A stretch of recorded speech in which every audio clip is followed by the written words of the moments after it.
Hey guys, welcome back to the channel. My name is Storm. In the last video, I talked about how to maybe prepare for Butcher Day, and I told you that we were going to be preparing to butcher a small pig, and so we've done that. And today's video is primarily about covering how that went and giving you guys some numbers, because I know that sometimes it's not always easy to understand what kind of yield you might get. So I wanted to give you guys firsthand account for what we got from our pig. After covering the details about the pig and the butcher process and how it went for us, if you want to stick around, see some updates around the property, see how we're doing here on the farm, feel free to stick around. But I am going to try to actually be a little bit more direct and not as wordy in this video. Alright, so the pig that we butchered is a Kunekune Juliana mix. It was right at a year old, actually almost to the day. That pig hanging weight before we did anything was 101.5 pounds. After we gutted and skinned it, we had roughly 52 pounds total, so almost exactly that half mark. And then the numbers that I'm going to give you were for 1/2. So I processed and packaged 1/2 of the pig, and these numbers are for half. So out of 1/2, we got 2 roasts. One was 2.76 pounds. The other was 1.08 pounds. We got a ham, and we kept it was a bone-in ham. We left the hock on it, and that was 4.8 pounds. We cut 0.72 pounds worth of pork chops. We got 0.88 pounds of ribs. We went heavy on the bacon, and so we left very little meat on the ribs. So we only got 0.88 pounds there. We ended up with 5.42 pounds of bacon. That includes the belly, and then we actually made some back bacon as well, which is why we were kind of slim on any kind of loin or chops. And then lastly, we had 2.5 pounds worth of sausage. So all the trimmings and cut off and stuff that we grind into sausage. Now, we didn't keep any of the organ meats or anything like that. It's not something we were interested in doing. But yeah, that was the totals. Again, that was for just 1/2 of the pig. We got roughly the same on the other. We didn't do all the same measurements for the other half when we broke that down. But yeah, so that's the gist of it for this. We had around 52 pounds, give or take, worth of usable freezer meat. So that's what you can expect to get out of a 101.5 pound Kunekune Juliana mix. Now, one other thing we did get that obviously I didn't measure in weight or anything is we rendered lard, and we also made bone broth. So again, just for the 1/2, I've got let's see, I ended up with about 4 cups worth of lard once it was all rendered down, and I ended up with 5 mason jars of bone broth, which probably comes out to roughly maybe 10-11 cups worth. And yeah, I mean, you can do that with the bone broth. You can do with pretty much any of them. But yeah, so we got a pretty good yield for a half of a pretty small pig. We were happy with it. I can tell you from now experience that the butcher process was nowhere near as bad as I kind of anticipated it to be. Having only really field dressed a deer in the past, and then all the chickens that we did, I can say the chickens actually made a bigger mess. They were harder to get rid of all of the waste, and yeah, I mean, it just took more work. It took more work to butcher the 23 chickens last time than it did to butcher that one pig. And honestly, I think we could probably butcher 2 pigs in the amount of time that it took us to butcher the 23 chickens last time, with a lot less waste. Don't get me wrong, I enjoyed the chickens. It was definitely a good learning process, but actually I think in hindsight, butchering the pig really wasn't as intimidating as I thought it would be. We had the right equipment. We had the knives worked out well. We used a combination of the 6-inch boning knife that I showed you guys, and a field dress kit, and a gambrel, and that kind of covered it all. I mean, we were able to do the whole thing. We killed and gutted one night, and then the next day we did all the breakdown, and yeah, it went well. So if you're curious about any of the other details, feel free to ask in the comments, and I'll share what I can share. And if I don't know, got 4 more that I've got to butcher over the next few months, so I'm sure we'll have some more learning, and maybe by the time I'm done with that, I'll actually be able to offer up some, tips and tricks, because yeah, we definitely learned a few things and made some mistakes, but yeah, if you're considering doing it, it's completely worth it. And I can tell you that meat is some of the best pork I've ever eaten. So if you're on the fence about doing this for yourself, do it. It's totally worth it. Can't say that enough.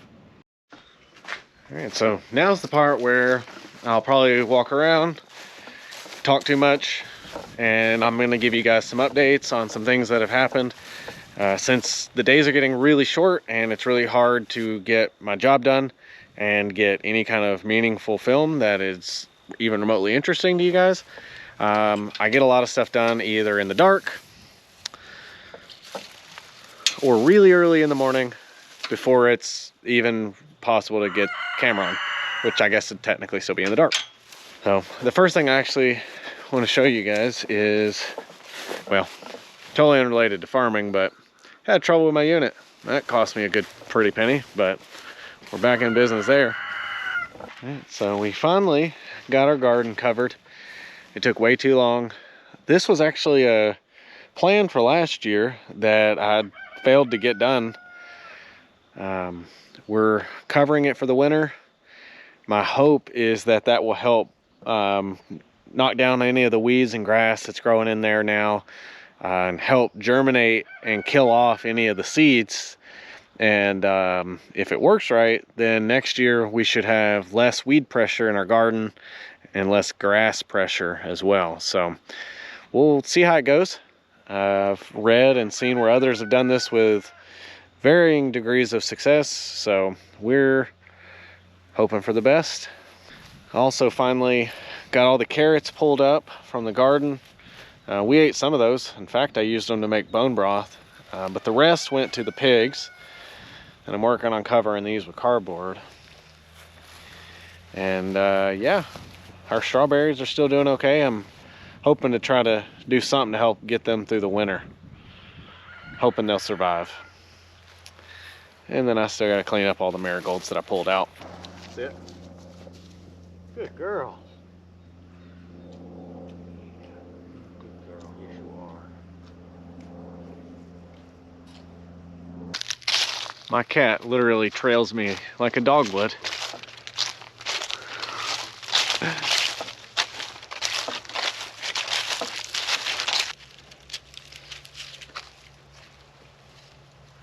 We actually got an unexpected string of cold days below freezing here recently, and so I ended up having to move the pigs into the barn. And here's our older pigs and Henry. What's up, Henry? And you might be able to see way back there in the background the little pigs. I had to move them because we don't have winter housing out in the field, and it would have probably been okay, but the only shelter they had is actually this thing, and that's really not meant to be winter housing. That was really just meant to be kind of a wind and a rain break and some shade for the summer. So we put them in the barn early. They're out in an area several weeks ahead of when I was originally planning. So we're gonna have to do a little bit of kind of a pivot, if you will. But we got this area on the other side of the fence back here, and here soon we'll actually open that up to these guys and probably merge the two groups together. We got Molly and all the baby pigs. What's up, guys? And this corner has turned into their poop corner. Molly is just about completely weaned off the piglets finally. They're putting on weight pretty well.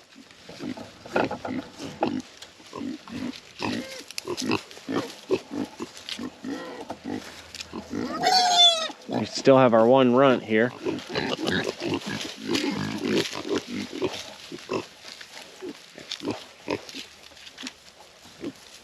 You guys curious what's going on over here?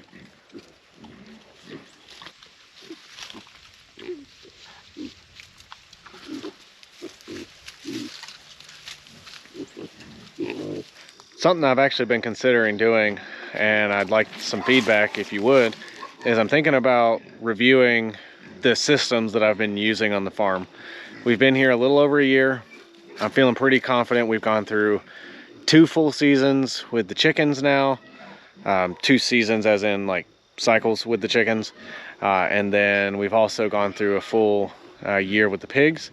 So I've got some kind of pros and cons that I've been thinking about. Well, things I would do the same and some things that I might do a little different, but thinking about making a video on that.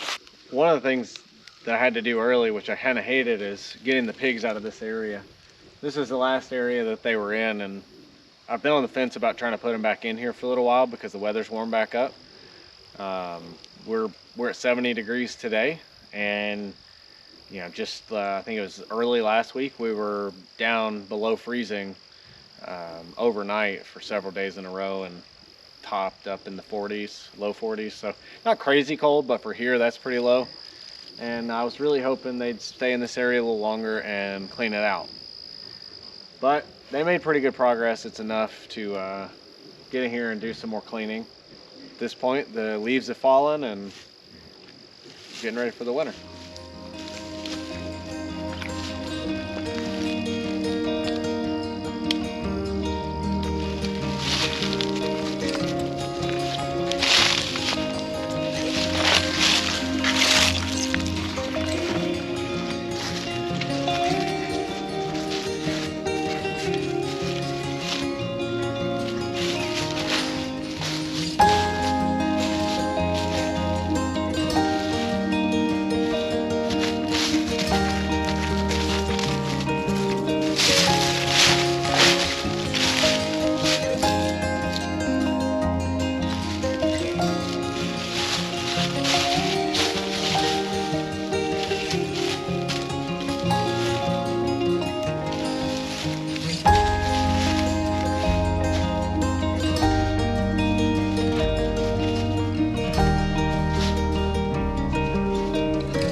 He knows what's up.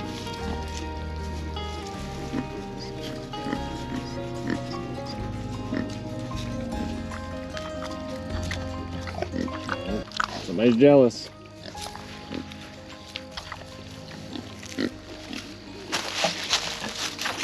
So anybody that farms or homestead knows that there's never a time where you don't have things you either need to do or want to do. And by things, I mean projects.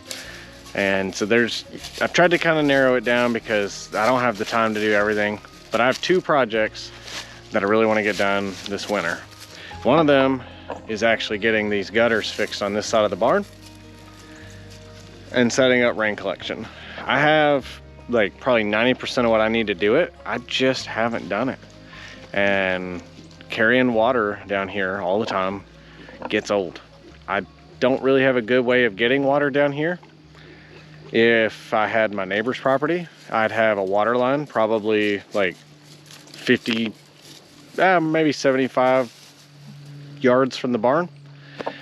But I don't. So have that option, and I don't really have the means to trench a line all the way from the house. So now we have an option for quote-unquote free water to help water the animals, and I want to get that done this winter. And the other project that I really want to get done is my fence. The definition of done isn't really what I'm going for truly, because the fence is up, but I have several sections of it that aren't in good condition. A lot of the fence posts are old, what I assume they look like old cedar, just wood posts, and a lot of those have rotted out. So I need to replace them, but it's not crucial because right now it's still holding fine, and I don't allow the animals mostly to kind of free range and really put pressure on the fence. It's just there as a safety net if they get out of their paddock that they're in. But the thing that I really want to get done is actually the hot wire along the top. So back on the other side of the property, on the other side of the barn, let's see, back on that side, that whole row is done all the way down to the corner up at the top of the pasture. But what I haven't done is actually gone along the back of my property and then up this side here. And the reason for that is mostly this section back in here. This is going to require a lot of clean out, and I've gone down through there and cut a lot out, but there is a significant amount of growth in the fence, and I again don't really have the means to just rip the fence out and start over.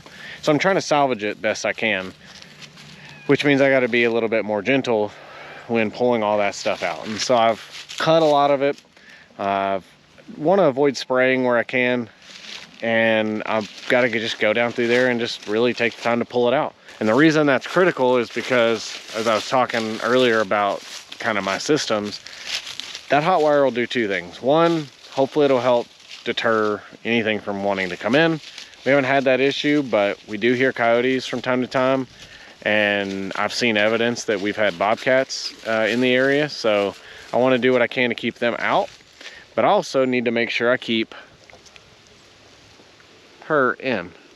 And while I haven't really had too much of an issue with that, she's still young, and I want to make sure that she doesn't learn that she can jump the fence, because, well, if she wanted to, I hope you're not listening, she could jump the fence. I've seen her jump. I know she could get over that fence. So that's one reason. And the other reason is, since we do kind of the mobile paddocks, I can use solar chargers, which I've done, but having a actual plugged in hot charger that I don't have to worry about, you know, where the sun is and all that stuff, is actually pretty nice. And it's cheaper to get a more powerful plug-in charger than it is an equivalent solar charger.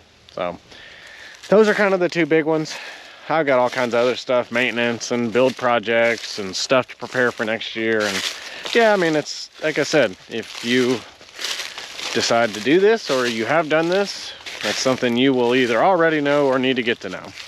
So, but with that, I'm already starting to run out of daylight, which is awesome because it's not even 5 o'clock yet, but sun's starting to drop. If you stuck around, thanks for watching. We'll see you next time. Have a good day.